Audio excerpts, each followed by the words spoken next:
Dear students अस्सलाम वालेकुम। जैसा कि हमारा टॉपिक चल रहा है प्रॉब्लम सॉल्विंग, इसमें हम दो टॉपिक इसके प्रॉब्लम सॉल्विंग के डिस्कस कर चुके हैं, defining a problem, understanding a problem. आज हमारा जो थर्ड टॉपिक है प्रॉब्लम सॉल्विंग वो है प्लानिंग अ सोल्यूशन। जब आप प्रॉब्लम को डिफाइन कर लेते हो, अंडरस्टैंड कर लेते हो प्रॉब्लम को, उसके बाद फिर आपने उसके सोल्यूशन को प्लान करना होता है। तो उसके सोल्यूशन को प्लान करने की जो टेक्निक्स हैं वो यहाँ पे आज हम डिस्कस करेंगे। उसमें फर्स्ट टेक्निक आ जाती है डिवाइड एंड कंकर रूल, फिर सेकंड आ जाती है guess check and improve, last third आ जाती है एक्टिव आउट, और लास्ट पे आ जाता है इस प्लानिंग का सोल्यूशन की जो लास्ट टाइप है वो है प्रोटोटाइप। तो चले आए अब हम प्रेजेंटेशन की तरफ मूव करते हैं, अपनी बुक की तरफ मूव करते हैं। जी स्टूडेंट्स, ये प्लानिंग का सोल्यूशन हमारा topic.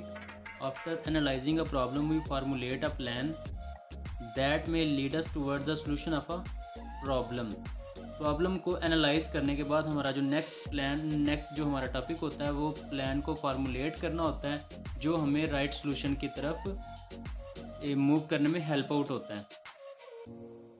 This phase include finding the right strategy for problem solving. और प्लानिंग का सोल्यूशन जो है ये बेसिकली राइट स्ट्रैटेजी होती है कि हम किसी भी प्रॉब्लम को कैसे सॉल्व कर सकते हैं। इसकी कुछ स्ट्रैटेजीज हैं प्रॉब्लम सॉल्विंग की जो हम यहाँ पे डिस्कस कर रहे हैं, जैसा कि फर्स्ट स्ट्रैटेजी है डिवाइड एंड कंकर रूल। इसमें डिवाइड एंड कंकर में क्या होता है जी, हम प्रॉब्लम को जो है ना उसको सब कंपोनेंट्स में उसके डिवाइड कर लेते हैं। एक बड़े प्रॉब्लम को हम छोटे प्रॉब्लम में डिवाइड करके फिर उन तमाम छोटे छोटे प्रॉब्लम्स को हम सॉल्व करते हैं। सेकंड इसकी स्ट्रेटजी है guess and check. The designer guess a solution to a problem. Designer जो है, जो प्रोग्राम डिज़ाइन कर रहा है, वो प्रॉब्लम के सोल्यूशन को गैस करता है कि इस प्रॉब्लम को हल करने के लिए कौन सा तरीका ठीक रहेगा, फिर कोई और इसका अल्टरनेटिव सोचता रहता है। And then check the correctness. और जब वो उसके मल्टीपल अल्टरनेटिव सोच लेता है तो उसके बाद वो फिर उसकी जो करेक्टनेस होती है उसको चेक किया जाता है कि इसके अंदर कितनी कोताहियाँ हैं या कितने इसके जो हैं मस्बत असरात आ रहे हैं। If the solution is not according to expectations, और अगर जो सोल्यूशन है जो हमने सजेस्ट किया है, जो हम गेस कर रहे थे कि ये इस तरीके से हम प्रॉब्लम को सॉल्व कर लेते हैं, अगर उसके मुताबिक हम सोल्यूशन को अचीव नहीं कर रहे तो फिर उसके अंदर हम उसको रिफ़ाइन कर लेते हैं अपने तरीके को। तो उसमें से कुछ खामियां रिमूव कर लेते हैं। रिमूव करने के बाद फिर उसके अंदर कुछ नई चीज़ें ऐड कर लेते हैं, और फिर वो जो हमारे पास एक सोल्यूशन आता है वो हमारे प्रॉब्लम को सॉल्व कर लेते हैं। The refinement is an iterative process. और ये रिफाइनमेंट जो है ये एक आइटरेटिव प्रोसेस है। इसका मतलब ये कि आप अपने उस सोल्यूशन के अंदर किसी भी वक्त कोई भी तब्दीली ला सकते हैं।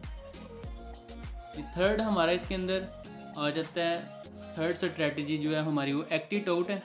इसके अंदर हम बेसिकली क्या करते हैं, इसके अंदर हम स्टेप्स को अरेंजमेंट दे देते हैं, ख़ास अरेंजमेंट देते हैं कि अगर जब हम ये वाला प्रोसेस कर लेंगे तो उसके बाद afterward he she perform the task, तो उसके बाद कौन सा काम जो है वो परफॉर्म किया जाएगा। लास्ट स्ट्रेटजी आ जाती है प्रोटोटाइप। प्रोटोटाइप बेसिकली होती क्या है, इस स्ट्रेटजी में हम देखते हैं कि प्रॉब्लम को पिक्टोरियल रिप्रेजेंटेशन में लेके आते हैं, उसको पिक्चर फॉर्म में रिप्रेजेंट करने के बाद फिर हम सोल्यूशन फाइंड आउट कर लेते हैं। This technique draw a pictorial representation of the solution. It is not the final solution. ये जो प्रोटोटाइप है ये फाइनल सोल्यूशन नहीं होता।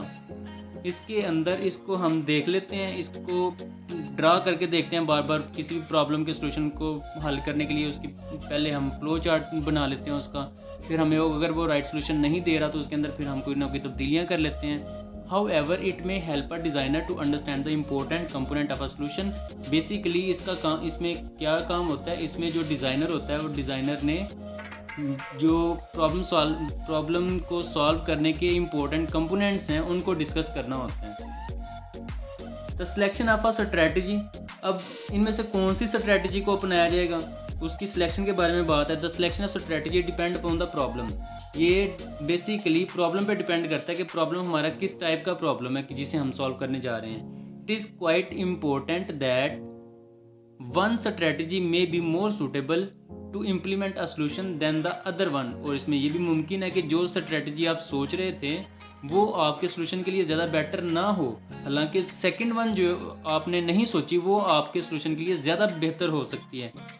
Very specifically the selection of the strategy depend upon the nature of problem.